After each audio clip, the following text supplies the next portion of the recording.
4 ਮਹੀਨੇ ਹੋ ਗਏ ਨੇ। मैं बड़ी दूर गया वा, चौकी इंचार्ज ये वो SHO को गया वा, मेरी किसी सुनाई नहीं की। मुंडा मन्निया मुजरम मन्निया कि मुंडा चलो मैं तुहानूं फड़ाना वा, जात कश्मीर बैठा है। मैं फड़ थड़ के पैसे लैके गया, मेरे को 20,000 रुपए की रोटी खा ली ने। मैं रोंदा रोंदा वापस आ गया। सर जी मैं तो की करदा। मुजरम हमने पकड़ाए हैं, उसने 2 लाख रुपया लेके मुजरम को छोड़ दिया। पैसे दो मैं आपकी कार्रवाई करूं। डाटे निकाले, उसके भी पैसे मैंने दिए हैं। उधर बोतलों के पैसे मेरे से लिए। सिगरेट की डब्बी लैके आओ जी। मैं मजदूर बंदा हूँ, मैं कितों पैसे लिया के उन्होंने देता रहा। मेरे को दूसरे दिन पैसे नहीं आए, मैंने धक्के दे के बाहर कर देता रहा। चलो बाहर चलो बाहर। 4 महीने पे हमें एक ट्रक की बत्ती के पीछे लगा दिया इन्होंने। 5 बेटियाँ और 1 बेटा है। तो वो हमारा तो आसरा यही था, जो हमने अच्छा बड़ा घर से भेजा है और छापर में डाल के बच्चे को लेकर आए हैं।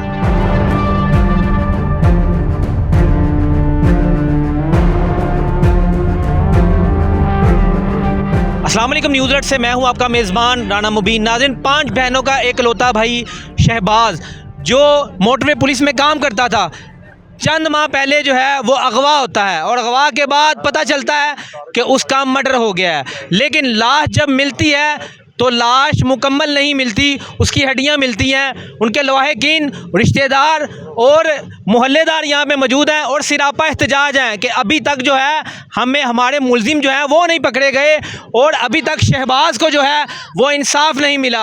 यहाँ पे उसकी डेड बॉडी पड़ी हुई है लेकिन अभी तक जो है उसको दफनाया नहीं गया। लवाहिकीन से बात करके जानते हैं कि क्या वाक़या है और असल वजूहात क्या हैं, ये इन्हीं की ज़ुबानी जानकर बात करते हैं। अस्सलाम वालेकुम जी। वालेकुम सलाम। तुसी शहबाज दे अब्बू? जी मैं वालद साहब उसका। 5 भैणां दा कल्ला भरा सी? कल्ला भरा सी। 4 महीने हो गए ने। 4 महीने हो चुके ने। 4 महीने 22 अगस्त अगवा दा जिहड़ा पर्चा तुसी करवाया सी? 4 महीने हो गए ने। मैं बड़ी दूर गया वा, चौकी इंचार्ज ये वो SHO को गया वा, मेरी किसी सुनाई नहीं की। बास कुरैशी ने मेरे साथ बहुत बदतमीजी की है। क्यों? मेरे से पैसे मांगते थे, पैसे दो मैं आपकी कार्रवाई करूं। डाटे निकाले, उसके भी पैसे मैंने दिए हैं। उधर बोतलों के पैसे मेरे से लिए। सिगरेट की डब्बी लैके आओ जी। मैं मजदूर बंदा हूँ, मैं कितों पैसे लिया के उन्होंने देता रहा। मेरे को दूसरे दिन पैसे नहीं आए, मैंने धक्के दे के बाहर कर देता रहा। चलो बाहर चलो बाहर। उस तो बाद बास कुरैशी ने बहुत बदतमीजी की है मेरे पास। एक उसके बाद और आई है चौकी इंचार्ज, क्या उसका नाम, आरफ बाजवा। मुजरम हमने पकड़ाए हैं, उसने 2 लाख रुपया लेके मुजरम को छोड़ दिया। मैं मुलजिम ਜਦੋਂ 302 ਤੋਂ ਪਹਿਲੇ ਜਾਂ ਉਸ ਤੋਂ ਪਹਿਲੇ ਜਦੋਂ ਅਗਵਾ ਦਾ ਮੁਕੱਦਮਾ ਸੀ? ਜਦੋਂ ਅਸੀਂ ਮੁਕੱਦਮਾ ਕਰਵਾਇਆ ਨਾ ਗਵਾ ਦਾ ਮੁਜਰਮ ਮੰਨਿਆ ਬੱਚਾ ਸਾਡੇ ਕੋਲ ਸ਼ੇਖਪੁਰੇ ਆਇਆ। ਅੱਛਾ। ਉਸ ਚੌਂਕੀ ਇੰਚਾਰਜ ਨੇ 2 ਲੱਖ ਰੁਪਇਆ ਲੈ ਕੇ ਮੁਜਰਮਾਂ ਨੂੰ ਛੱਡ ਦਿੱਤਾ। ਸਾਨੂੰ ਨਹੀਂ ਪੁੱਛਿਆ ਦੱਸਿਆ। ਅਸੀਂ ਚੌਥੇ ਦਿਨ ਗਏ ਹਾਂ, ਅਸੀਂ ਕਿਹਾ ਮੁਜਰਮ ਕਿੱਥੇ ਆ? ਉਹ ਚੌਂਕੀ 'ਚ ਦਵਾਈ ਲੈਣ ਗਿਆ ਮੁਜਰਮ। मैं उत्थे रो पिया वा। मुजरम मेरा उत्थे होएगा ही नहीं। मैं कहा तू मुजरम क्यों छड्डिया? उन्हें कहा जी दवाई लैन गया। मैं कहा तू दवाई उन्होंने उत्थे लिया के दे। उत्थे बिठा के उन्होंने रोटियां खवा रहे ने, मेरी गल नहीं सुनते, मैनू धक्के मार के बाहर भेज देते ने। एक बाप के दिल पे क्या बीतती होगी जब उसका बेटा घर में नहीं है। 4 महीने बाद जो है ये बाप रोए ना तो क्या करे। अच्छा, ਜਦੋਂ थाने गए तुसी, सारा मामला होया, DSP साहब जिहड़े ने मुतलका DSP ने नवाज सियाल साहब, उन्होंने कोऑपरेट कीता है तुहाडे नाल? पीछे जाओ पीछे। अच्छा। 2 महीने पीछे आरफ बाजवा, उन्हें बहुत बदतमीजी की। आरफ बाजवा की है? वो चौकी इंचार्ज सी। चौकी इंचार्ज सी 2 महीने पहले। अच्छा। 2 महीने बाद आ गया कासम लवाना। ठीक है। उसने बोला कि CBR गलत है। अच्छा। CBR के भी पैसे मैंने दिए हैं। CDR ਜਿਹੜੀ ਉਹ ਲੋਕੇਸ਼ਨਾਂ ਵਗੈਰਾ ਨਿਕਲੀਆਂ? ਹਾਂਜੀ, ਨਿਕਲਦੀ ਜਿਹੜੀ। ਹਾਂਜੀ। उन्हें जो आया कासम लवाना नवा, उन्हें कहा जी CBR गलत है। मैं 6,000 रुपया कोलो दिया, 6,500 रुपया मैंने कोलो दिया पैसे। CBR के पैसे मैंने दिए, बोतलों के पैसे मैंने दिए। उस तो बाद कासम लवाना आया, 2 महीने मुझे चक्कर लवा रहा है, आओ जाओ। मुंडा मन्निया मुजरम मन्निया कि मुंडा चलो मैं तुहानूं फड़ाना वा, जात कश्मीर बैठा है। मैं फड़ थड़ के पैसे लैके गया, मेरे को 20,000 रुपए की रोटी खा ली ने। मैं रोंदा रोंदा वापस आ गया। सर जी मैं तो की करदा।